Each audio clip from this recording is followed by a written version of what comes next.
Tension oh হতাশ থেকে বাঁচার উপায়। ফজরের সলাতের পরে, মাগরিবের সলাতের পরে তুমি বলবে আল্লাহুম্মা আউযুবিকা মিনাল হাম্মি ওয়াল হুজনি ওয়াল আজজি ওয়াল কাসলি ওয়াল জুবনি ওয়াল বুখলি ওয়া গালাবাতিদ দাইনি ওয়া কাহরির রিজাল।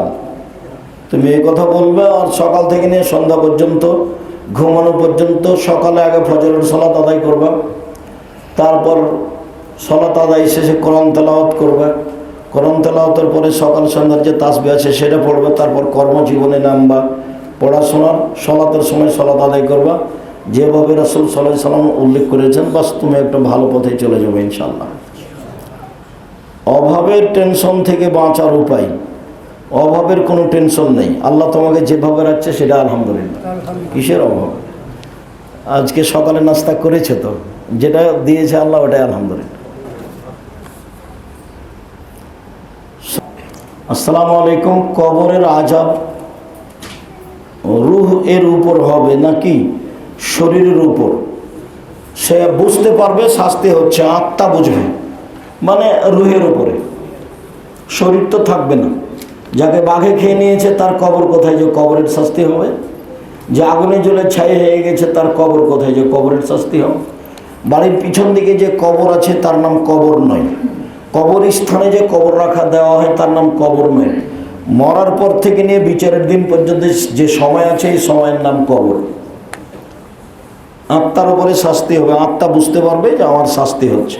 ঘুমের ঘরে যেমন হয়, ঘুমের ঘরে আপনি দেখছেন যে গমা গোখরা সাপ আপনাকে দংশন করছে, আপনি ভয়ে পালাচ্ছেন, আপনি কষ্টও পাচ্ছেন, আরেকজন পাশে বসে আছে ও কিছুই দেখতে পায় না। তা আপনি এই স্বপ্নে যেমন দেখছেন কবরের শাস্তি হলো তেমন। আসসালামু আলাইকুম শায়েখ, দিনের উপর টিকে থাকার চেষ্টা করি কিন্তু নফসের কারণে হেরে যাই এবং ঈমান ও ইবাদতের স্বাদ হারিয়ে ফেলি, এক্ষেত্রে করণীয় কি? যতবারই হেরে যান, হেরে যাওয়ার জন্য নিরাশা হতে হবে না, আপনি চেষ্টা চালিয়ে যান। যখন ইবলিস বলল আল্লাহকে যে তোমার ইজ্জতের কসম, তোমার সম্মানের কসম, আমি আদম সন্তানকে ভুল পথে নিয়ে যাব যতদিন তার দেহে শ্বাস আছে, এই কথা যখন বলল তখন আল্লাহ বলল আমি আমার মর্যাদার সম্মানের কসম করে বলছি, আদমের ছেলে আমার কাছে যতবার ক্ষমা চাইবে ততবার আমি ক্ষমা করে দেব। তাহলে আপনি যে বারবার হেরে যাচ্ছেন এটা শয়তানের প্রতিক্রিয়া আপনার উপরে আছে। আপনি কখনো নিরাশা হবেন না, বরং পাল্টা শক্ত হওয়ার চেষ্টা করেন। একদিন আপনি ফেরত পাবেন আপনার ঈমান ইনশাআল্লাহ। নিরাশা হওয়ার কিছু নেই, শয়তানকে পরাজয় করার জন্য প্রাণপণে চেষ্টা করতে হবে। বারবারও ভুল পথে নিয়ে চলে যাবে এ কথাই ঠিক, তারপর আপনাকে ফিরে আসতে হবে, বারবার ক্ষমা চাইতে হবে এ কথাই ঠিক। যদি কোনো পাপ সংঘটিত হয়ে যায় এবং তা উপলব্ধি করতে পারি তবে করণীয় কি? রাসূল সাল্লাল্লাহু আলাইহি ওয়াসাল্লাম বলেছেন কুল্লু বানি আদম খাত্তা খায়রুল খাত্তাইনা তাওবান। আদম সন্তানই পাপী, উত্তম আদম সন্তান উত্তম পাপী ওই যে পাপ করার পরে বলে আমার ভুল হয়েছে, আস্তাগফিরুল্লাহ। অতএব পাপ হওয়ার পরে আপনাকে ক্ষমা চাইতে হবে, এটাই হলো প্রতিকার। আমি এইচএসসিতে পড়ি, কলেজে আমার সকাল থেকে রাত পর্যন্ত কিভাবে চলবো? টেনশন ও হতাশ থেকে বাঁচার উপায়।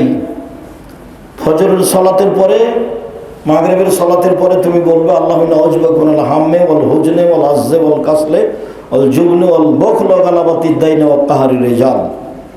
তুমি এই কথা বলবে আর সকাল থেকে নিয়ে সন্ধ্যা পর্যন্ত, ঘুমানো পর্যন্ত, সকালে আগে ফজরের সলাত আদায় করবে, তারপর সলাত আদায় শেষে কোরআন তেলাওয়াত করবে, কোরআন তেলাওয়াতের পরে সকাল সন্ধ্যার যে তাসবিহ আছে সেটা পড়বে, তারপর কর্মজীবনে নামবা, পড়াশোনার সলাতের সময় সলাত আদায় করবা যেভাবে রাসূল সাল্লাল্লাহু আলাইহি সাল্লাম উল্লেখ করেছেন। বাস তুমি একটা ভালো পথে চলে যাবে ইনশাআল্লাহ।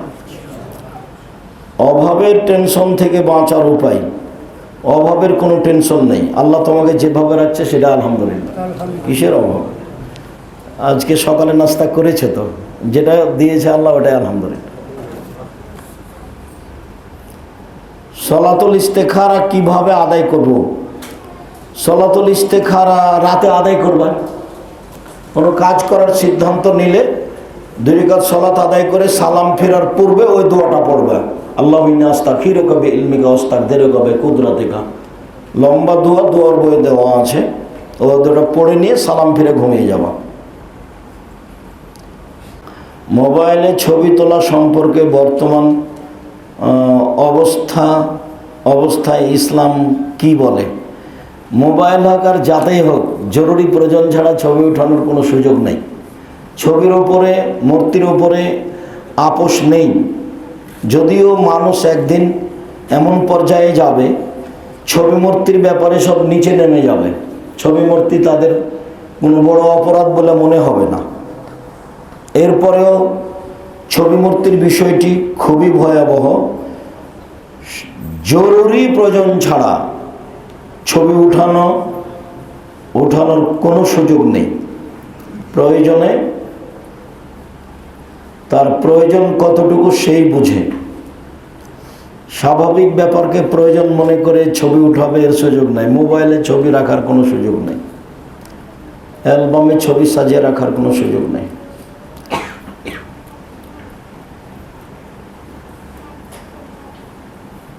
পরিবারে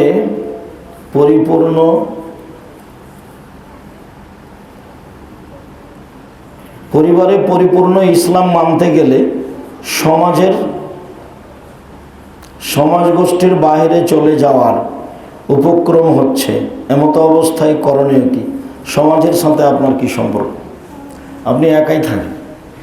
ইব্রাহিম আলাইহিস সালাম তার স্ত্রীকে বলছেন, তুমি আর আমি মাটির উপরে মাত্র 2 জন মুসলমান।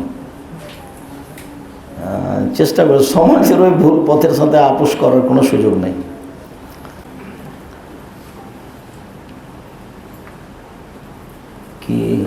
কি লিখেছে এত লম্বা?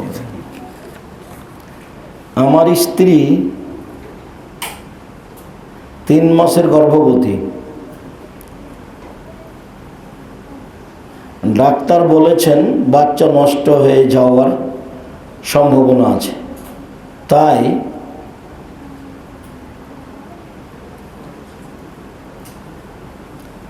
তাদের সাংসারিক জীবন মিলামিশা নিষেধ করেছেন। এইসব কথার কোনো মূল্য আছে? অহেতুক কথা। এরকম কথা আল্লাহ রাসূল বলেননি। সংসার আপনাদের চলবে, সন্তানের তাকদির যেটা সেটা হবে। আমাদের মসজিদের ইমামকে দেখা যায় কালো তাগার গির দিয়ে ফুঁ দেয়, কালো সুতার গির দিয়ে ফুঁ দেয়। ইমামের পিছনে সালাত হবে? সুতায় ফুঁ দিয়ে তো ঘিরে দেওয়া শিরক। এমন ইমাম থেকে বেঁচে থাকতে হবে। এটা শিরক, মহাপাপ।